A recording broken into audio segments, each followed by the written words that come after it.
Are you sure? I don't want to interrupt your reading. Really? Sit.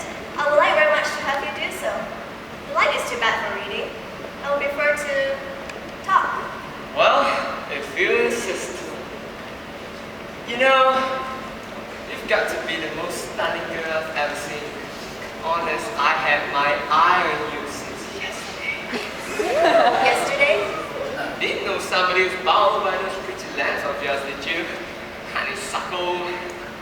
Whoever you are, you must remember that I am a lady. I would excuse her what you have just made because the mistake was doubtless not an unnatural one in your circle. I asked you to sit down. If the invitation must constitute me your honeysuckle, consider it withdrawn. Sorry, I'm really sorry. I didn't mean to offend you. I just thought that, there are girls in the past who, which of course you don't know it. Abandon the subject, if you please. Of course I know. Right. Now, tell me about these people, passing and crowding, each way, along the paths. Where are they going? Why do they hurry so? Are they happy? It's interesting to watch them, isn't it? The wonderful drama of life. Some are going to supper and some are to other places. One can't help but wonder what their histories are. Yes, how fascinating they seem to me. Rushing about with their petty little dreams and their common worries. I come here to sit because here only can I be near the great, common, throbbing heart of humanity. And my part in life is cast where its beating is never felt. Here surmise why I spoke to you, Mr. Parkenstacker. And your name? No, you would recognize it immediately. It is simply impossible to keep one's name off the papers, or even one's portrait. This bill and this hat, my maid's of course, are my only protection. They furnish me with an income. Now you should have seen the shopper staring when he thought I did not see. Candidly, there are 5 or 6 names in the Holy of Holies, and mine, by the accident of birth, is one of them. I spoke to you, Mr. Stackenpot. Parkenstacker. Mr. Parkenstacker, because I wanted to talk, for once, with a real man, a natural man. One unspoiled by the despicable gloss of wealth and supposed social superiority. You have no idea how weary I am of it. Money, money, money. And of the men who surround me, dancing like little marionettes, all cut from the same pattern. I'm sick of pleasure, of jewels, of travel, of society, luxuries of all kinds. I've always had the idea that money must be a pretty good thing. The competence is to be desired, certainly. But when you have so many millions that it is the monotony of it that falls.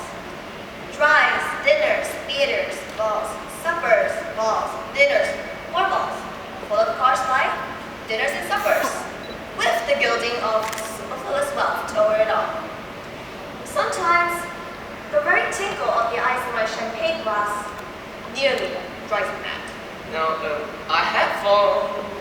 I always like to read up about the habits and the customs of the wealthy class. I consider myself a bit of a connoisseur, but I would like to have my information accurate. Now, I have formed the opinion that champagne is cooked in the bottle and not by placing ice in the glass. But you must understand that we of the non-useful class depend for our amusement upon departure from precedent. And just now it is a fad to put ice in champagne. Now the idea was originated by a visiting Prince of Tartary when he was dining at the Waldorf. It will soon give way to someone who will. Just as at a dinner party this week on Madison Avenue, the green kid glove was placed on a plate of each guest to be put on and used while eating olives. See. These special diversions of the inner circle do not become familiar to the common public, of course. Of course, it's all quite fascinating. I've always wanted to participate in, or at least witness firsthand, the rituals of the elite. We are drawn to that which we do not understand. I guess that's true. For my part, I've always thought that if I should ever love a man, it would be one of lonely station. One who is a worker and not a drone. But, doubtless, the claims of caste and wealth will prove stronger than my inclination. Just now, I am besieged by two suitors. One is a Grand Duke of German principality. Now, I think he has, or has had, a wife, somewhere, driven mad by his intemperance and cruelty. The other is an English marquis, so cold and mercenary that I prefer even the diabolical nature of the Duke. What is it that impels me to tell you these things, Mr. Parkenstacker? Parkenstacker. Parkenstacker. I don't know why you should matter so to a common man like me, but you can't know how much I appreciate your confidences. What is your line of business, if you don't mind asking? Oh, a very humble one, but I hope to rise in the world someday. Your aspirations? Oh yes, there's plenty I want to do. I admire your enthusiasm. I myself find very little to be enthused about, burdened as I am by the constant pleasures and diversions of my class. Now, you had said that you could live a man of a lowly station. Is that true? Indeed I did, but I said might. Why only might? Well, there's the Grand Duke and the Marquis to think of, you know. But like you've said yourself, they're also cold. I am sure you understand when I say there are certain expectations of the young lady in my position. It would be such a disappointment to certain members of my family if I were to marry a commoner, as we like to call them. You simply cannot imagine the scandal it would cause. All the magazines would work upon it. I might even be cut off from the family fortune. And yet, no calling can be too humble for the man I love, all that I wish him to be. I work in a restaurant. Not as a waiter. Labor is noble, but personal attendance, you know. No, not as a waiter. I'm a cashier in that restaurant over there. That one there. That one. Yes. You sure? Quite sure. But oh. What's wrong?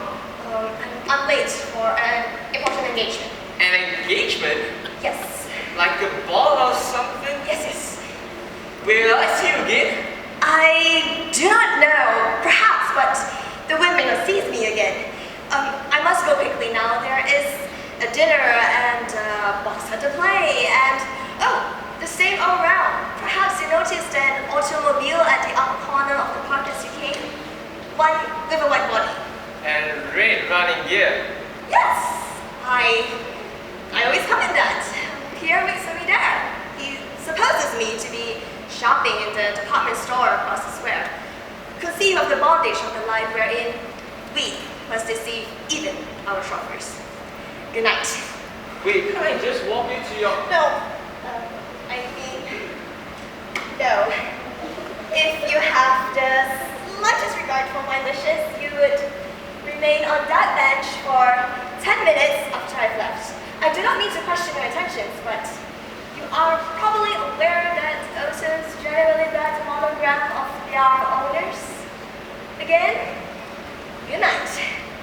Mary Jane? Mary Jane Parker? What on earth are you doing out here? Don't you know what time is it? To whom are you speaking, madam? To whom am I? To you. Who do you think you are, Ninny? Then I'm sure I don't know what you're talking about. Your shift started 15 minutes ago. Mr. Witherspoon in a rage. This is the third time this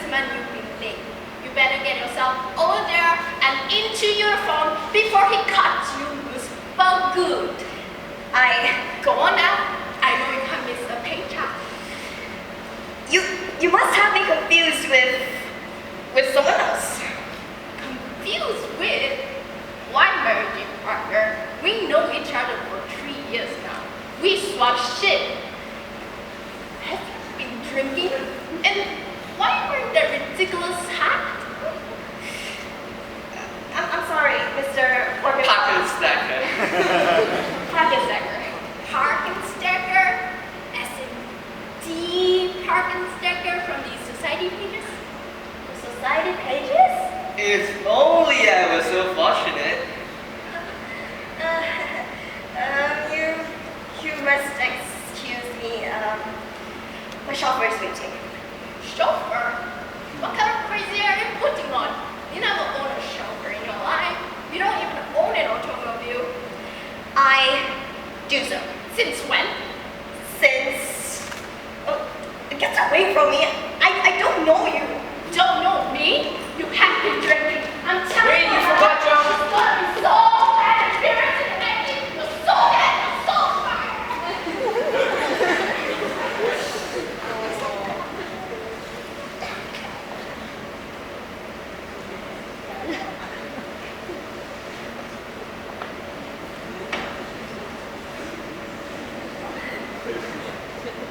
I think I'm fine, sir. Yes, Henry.